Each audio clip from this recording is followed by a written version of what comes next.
Boker Tov, we are Bekiim Bahalacha 36, Bezat Hashem. So the evening following Tisha B'Av, our sages taught on Ta'anit, in the Masechet Ta'anit, on the seventh day of Av, the non-Jews overtook the holy sanctuary. They feasted and celebrated in their depraved manner through the 7th and 8th days of Av.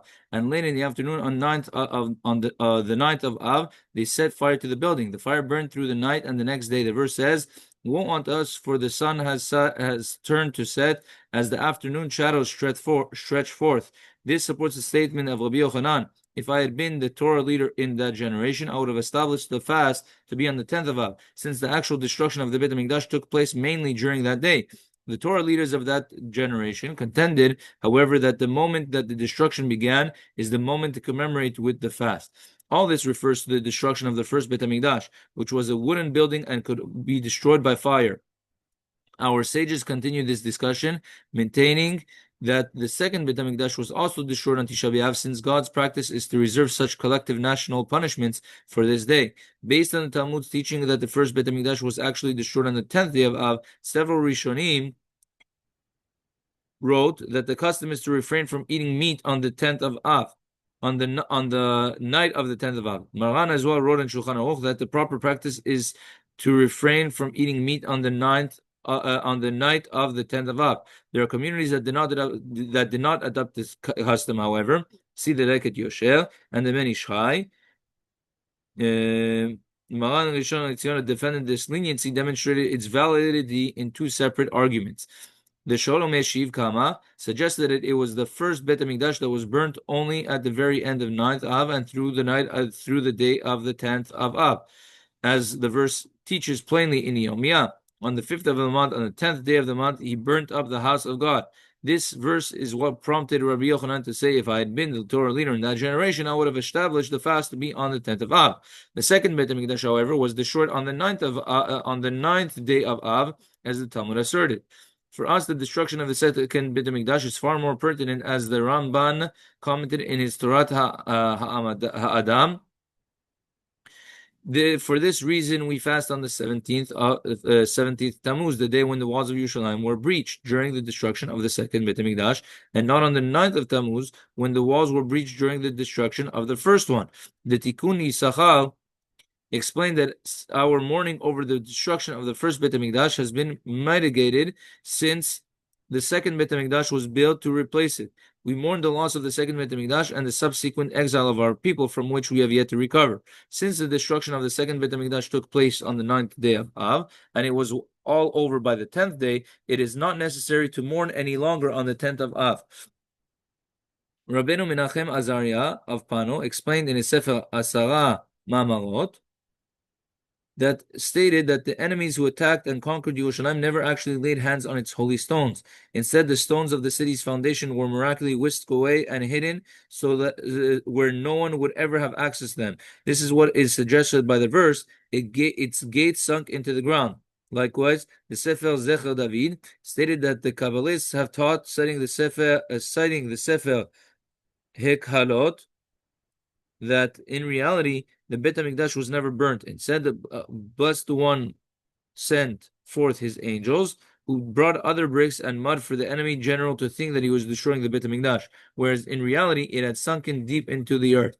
Based on this, Zecher David concluded, Rabbi Yeshua said that we may bring sacrifices to God and eat their meat, even though there is no Beit HaMikdash standing. The sanctity of the Beit HaMikdash remains intact forever, since the building itself remains intact. According to this, it is understandable why there is no reason to mourn on the 10th day of Av. The building that was burned down was not the Beit HaMikdash at all. Maran Rishon LeZion pointed out, however, that it is clear from the Talmud that the Beit HaMikdash really was destroyed and burned through the night and the 10th day of Av. Below, in Halacha 57, it is explained that our custom is to refrain from eating meat until after the 10th of Av. See below Halacha 62 for the rules regarding having one's hair cut and laundering garments on the 10th of Av. 55. מי שטס במטוס מארצות הברית לארץ ישראל מיד אחר שסעד סעודת המפסקת בערב תשעה באב, הגיע לארץ ישראל ביום תשעה באב, רשאי להפסיק התענית של תשעה באב וצאת הכוכבים שבאופק ארץ ישראל. If a person flew from the States, from the United States to Israel after the Seudat HaMafseket during Tisha B'Av, and that means that Tisha B'Av is going to come out for him a lot earlier, so he can stop his fast as by Tzedek Kochavim when in Eretz Yisrael when he arrives, even though he's going to basically be saving 7 hours. Even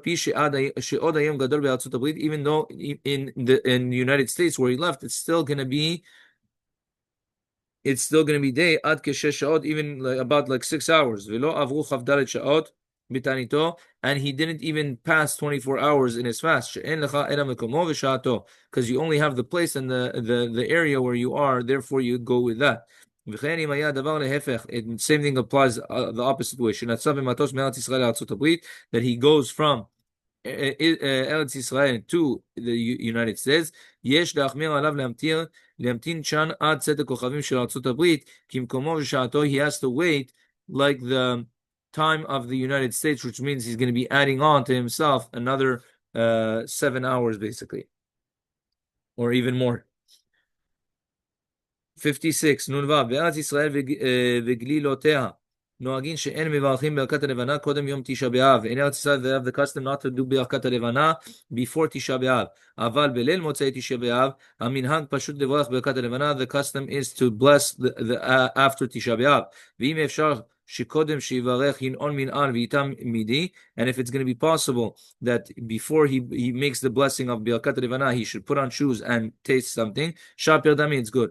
ובמקום שעננים מצויים, and in place where there's many clouds, יש חשש שלא יוכלו לקדש הלבנה אחר תשעה באב, and there's a suspicion that maybe they won't be able to do ברכת הלבנה after תשעה באב. יכולים לסמוך על הפוסקים שכתבו שיכול לקדש קודם תשעה באב. He can rely on the poskim that say that you can bless before תשעה באב. 57. מנהג כשר שלא לאכול בשר ולא לשתות יין בליל עשירי ויום עשירי. It's a proper custom to not drink wine or eat meat on the night of the 10th of Av and the day of the 10th of Av. Why?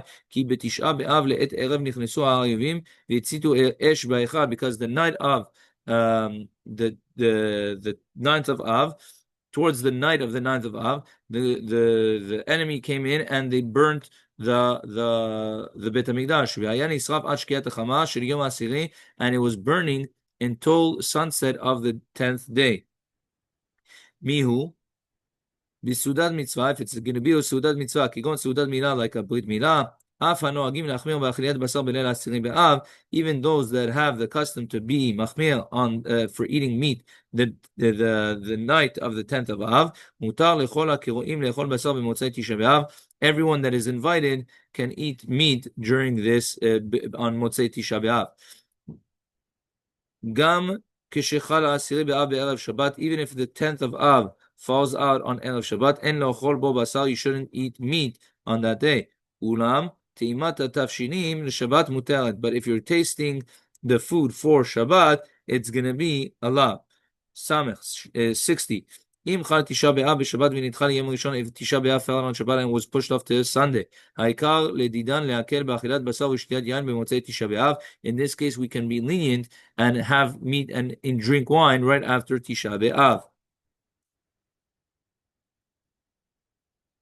61. נכון להחמיר שלא לאכול פרי חדש או ללבוש בגד חדש. It is proper to not eat a new fruit or wear new clothing after גם במוצאי תשעה באב, after תשעה באב, immediately after תשעה באב, מליל העשירי באב עלל י' א' באב, until the 11th of Av, meaning until the full day of the 10th passes. לאל סימן תקנ"א, look above at 551. Saif Yudzain number Saif 17. ולכל הדעות, and according to all opinions, מברכים שהחיינו במוצאי תשעה באב שהוא דחוי, but if Tisha B'Av got pushed off, for example, it was on Shabbat, and then we do it on Sunday, Leil Yud Aleph B'Av, then the Motzei Tisha B'Av of the pushed off one, he can make a Shechianu according to all opinions. 259. Rav Chida explained that since the 10th of Av is the anniversary of such a terrible event as the burning of the Beit HaMikdash, it is improper for us to recite a blessing thanking God for reaching this day. The Ol Tzion wrote that when Tisha B'Av is Thursday and someone wishes to wear a new garment on Friday afternoon and on Shabbat, he may wear it and recite the blessing of Shechianu on Friday afternoon. Since he is doing this in the honor of approaching Shabbat, it is permissible. This is similar to the ruling above in Halacha 59 that it is permissible on Friday 10th of Av to taste meat that is cooked in honor of the approaching Shabbat. This ruling is based on responsa Yechavedad. 62. It is permissible to bathe, to cut one's hair and to launder clothes. מותר לספרדים ועדות המזרח להתרחץ ולהסתפר ולכבס במוצאי תשעה באב. You can get a haircut, cut your shower, or do laundry on מוצאי תשעה באב. האשכנזים נוהגים להחמיר בזה, but האשכנזים are strict with this. ושנה שחל מוצאי תשעה באב בליל שישי, שהוא ערב שבת, and if the fast was on a Thursday, meaning now that the end of the fast is going to be Thursday night, leading to Friday. מותר גם לאשכנזים להתרחץ ולהסתפר ולכבס לכבוד שבת. Even the Ashkenazim are lenient and they say that you can get a haircut and wash for the honor of Shabbat. וכן במוצאי תשעה באב דחוי, and the same applies if תשעה באב was pushed off.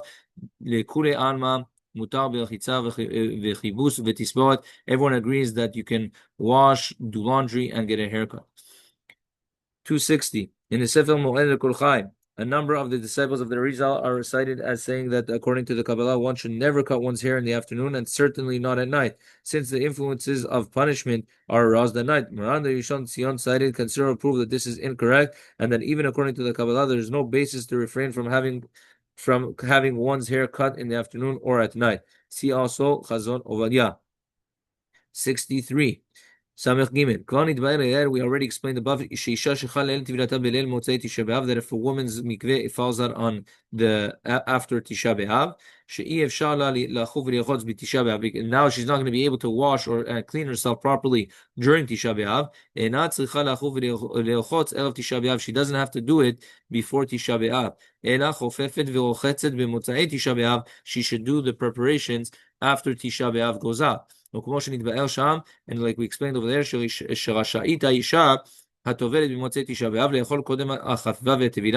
would also be allowed to eat and drink before cleaning herself and preparing herself for the tevilah. But she has to make sure to clean her teeth very well when she's doing, if she does so. Samer Dalet 64. A single person that has not yet fulfilled his mitzvah of getting married, of having children. And there's a reason for him to want to get married on the night after Tisha B'Av. We can make for him the wedding. Because it's going to be the wedding of a mitzvah.